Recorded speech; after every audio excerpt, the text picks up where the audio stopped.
What's up, Sabercats? You're listening to the Cat Chat, where we interview Southmore's best. I'm your host, Ace Brown, and today our guests are none other than our media specialists, Miss Pelton and Miss Stork. Hello. Hello. So I'd like to ask, when did you ever want to become media specialists in your careers? Mary, you want to go first? I was teaching, and I knew I needed to get a master's degree in something, and I was just going between counseling and library science, and I chose library science because I get to do a lot more. I think I get to teach every subject, get to teach every student in the school, so it's just a lot more of an open-ended, creative position. My story is probably a little bit different, my journey on how I got here. Um, Mine goes back to when I was a kid. I remember I was at Lyseth Middle School or Lyseth Elementary School, and our librarian had long nails, and she would click her nails on the desktop and then get in our card catalog, stamp our book. And so I used to go home and I would pretend to be a librarian, although I don't have the nails. I went on and got my degree in elementary ed. And then I actually taught math at the junior high for 4 years. Then I got my master's degree in instructional technology. And I strictly did that because I was interested in technology, and my master's degree paid for itself in 2 years. Then I stayed at home with my kids, and I taught at OCCC part-time. And I knew that I was going to go back to work, and I didn't know what I was going to do. And then someone I worked with at OCCC was Linda Reisinger at Central. She was a media specialist, and she had taught math. And I thought I only needed 6 classes. So I went back and got my library media and fulfilled my dream of being a librarian. Wow. Does anyone want Yeah. tissues? It's very sentimental. Good answer, Ms. Stork. Yeah. How would you guys say that the library has changed here at Southmoore so far? Well, I've only been here 4 years. So, I think it's changed a lot just even in the 4 years. We're always looking for new ways to do things, ways to bring kids in here. I don't know, we added the iLab, which we got rid of our computer lab, which had kind of become obsolete when everyone had their own devices that they could bring. We added all of the different STEM activities that the kids could do at lunch and games. And then last year we brought in where it could be a multifunctional room with the dual screens. And then Mrs. Pelton came up with the idea of the podcast studio. That was last year. I'm going to remove this headphone. So, what do you guys think makes our library more special than others? Us. No, just kidding. I agree. I think our library is special because, it is the nicest, but I'm partial, I know that. But also, we listen to students and we try to provide what students want or need. We listen to them about the books they want, about the spaces they want, and we try to make it a place like where students want to be. And I feel like we have support from our administration to kind of do the things to keep the library a place that students want to be. we work hard to bring in classes, but we also try to make it a place where students are comfortable to just read or study before school during lunch. No, I completely agree. I mean, obviously, physically, we have the newest school. And I think the administration, I agree, like they know that we're here for the kids. We like to be around the kids. And I don't know, to us, the library is more than just books. And even though that's a huge part of it, we kind of try to create an atmosphere where it's a safe place for kids to come, um, where they can feel accepted. And but no, the administration has always been amazing. And sometimes we have some crazy ideas, and we don't like being told no. And we really haven't been. Not very often. No. So, what's your favorite part about working with the students here?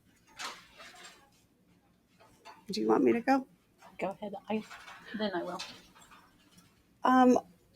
I feel like, well, first of all, I was in the media for 13 years, and then I took a year off before I came over here.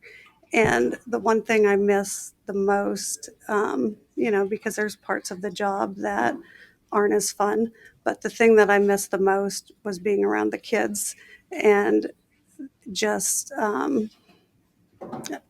just being a part of their lives. And what was the question again? I was asking, what's your favorite part about working with the students here? And I don't know. I love when the light bulb goes on, or teaching them new things, getting them prepared for the world. We like to give mom advice too.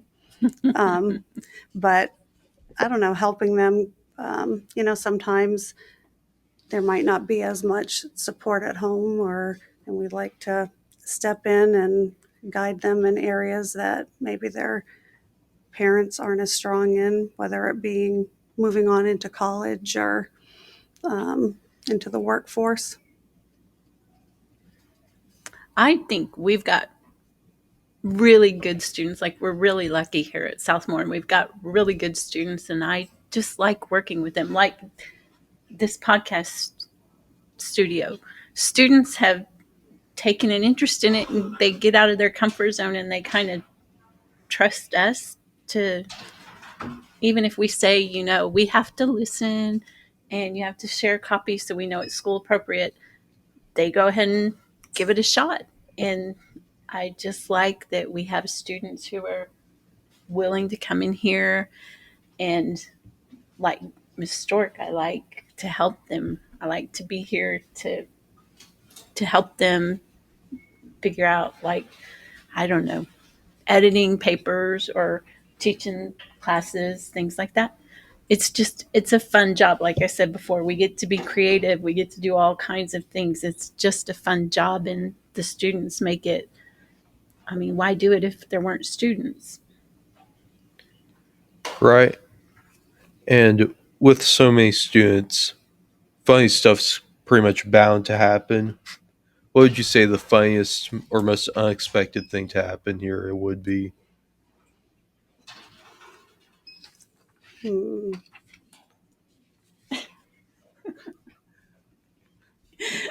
Every When I first came, and this is just okay. There's something.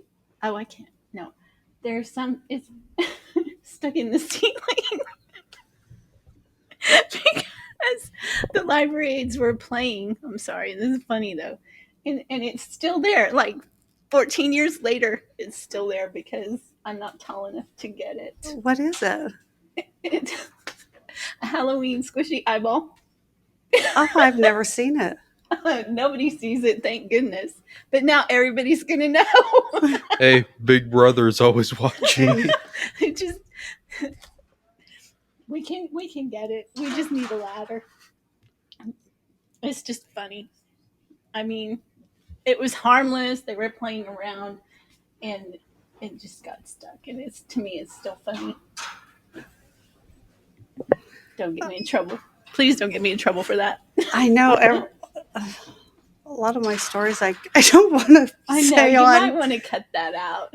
Well, no, yours is fine. Just some of the ones I mean, the mouse that was in here. Oh yeah, tell that one. Okay. I just don't do well with critters, and I was in a complete panic attack. I was cleaning. No, I wasn't even cleaning. I was getting Mrs. Martinez's stuff out, and I thought, something's disintegrated. Well, I didn't know that it was mouse poop, and I'm like, Mrs. Pelton, what is this? And it was right before school started a couple of years ago, and National Honor Society was here. I mean, I screamed. Through the box. The mouse ran by my foot. I mean, I had to sit on my feet. I probably spent a lot of money getting these little things. So in my head, the mouse was gone, but then it was also found in the professional room or the workroom. And I figured the only way it could have gotten there was to cut through my office. So then we had to buy more of the things. Yeah. And then but we haven't seen any knocking oh, on wood. I was screaming. I was hiding behind bookshelves. I was acting very irrational. But and I know the kids thought I was crazy here that were helping. So, is there any movies that you think are starting to be forgotten, but you want everyone to know about or at least see once? Movies. Like old school. I mean, Mrs. Pelton and I are still fairly young, but are you talking like our generation movies? Just any of them that you love that you want others to see? I mean, I'm shocked sometimes, like the movies that my kids don't know about from when we were kids. Yeah. Like when I talk about the Breakfast Club. Oh, yes. I hope the students get the reference, but I don't know if they do. But they never tell me that they don't. They just play along, so that's good. But there are a lot of books in here that go along with movies from 80s or 90s. I don't know when those were made, but that when I talk about them, I say kind of like if you like this movie, and then I think that movie's before their time.